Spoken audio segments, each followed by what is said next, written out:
मी 7वीला होतो तेव्हा मला एक प्रसंग आठवतो. 7वीचं वय कसं असतं आपल्याला सगळ्यांना माहिती आहे. थोडं थोडं कळायला लागलेलं असतं आणि बरंच कळत नसतं. नेमकं मी जेव्हा 7वीला होतो तेव्हा पहिल्यांदा टी व्ही घरात आली होती आणि टी व्हीवर फेअर अँड लवलीची जाहिरात सुरू झाली होती. पहिल्या आठवड्यात असा, दुसऱ्या आठवड्यात असा, 7व्या आठवड्यात एकदम ऐश्वर्या रायसारखा. लग्नापर्यंत वापरून पाहिली मॅडम, काही फरक पडला नाही.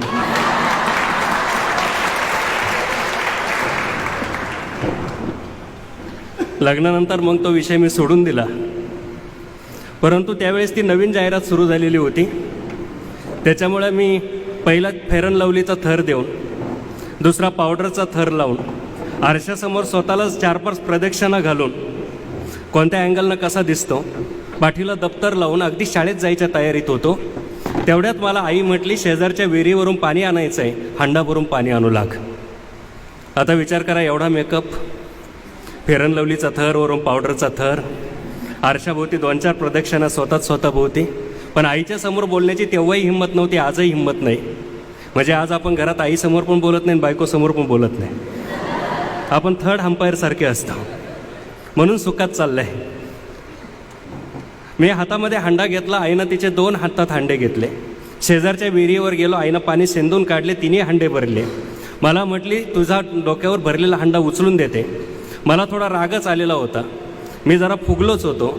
आईला म्हटलं, तुझे हांडे घे, मी येतो पाठीमागून. आईनं 2ही हांडे उचलले. तिनं पाहिलं, हे जरा फुगेल दिसतं. आई निघून आली. मला राग आलेला असल्यामुळं आणि मी थोडासा आळशी असल्यामुळं माझ्या वाट्याला असणारा हांडा मी थोडा रिकामा केला, डोक्यावर घेतला. पुढं पाय दिला का मागून पाणी पडायचं, थांबलं का पुढून पडायचं. मी जेव्हा घरी पोहोचलो तेव्हा तोंडावरची पावडर पायापर्यंत गेली होती. फेअर अँड लवली कुठं गेली कळली नाही. आईनं तिचे 2ही हांडे उतरून ठेवले आणि दरवाजामध्ये माझ्या डोक्यावरचा हांडा उतरून घेण्यासाठी आई आली. तिनं माझ्याकडे नीट पाहिलं. मॅडम, मी त्या दिवसापासून सांगतो आहे की माझी आई अडाणी आहे. आई अडाणी असू द्या, नाही तर तुमच्यासारखी प्राचार्य असू द्या, आई हे ज्ञानाचं पहिलं विद्यापीठ असतं.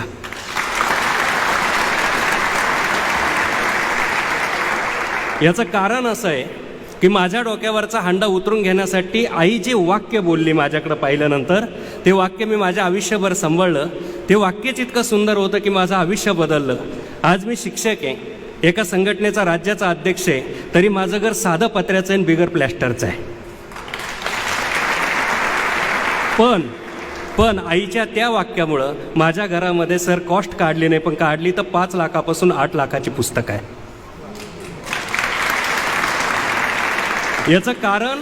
याचं कारण माझी आई मला म्हटली, तिनं माझ्याकडं पूर्ण असं ओल्लं झालेलं पाहिलं, मी हांडा रिकामा केलेलं होतं हे तिच्या पटकन लक्षात आलं.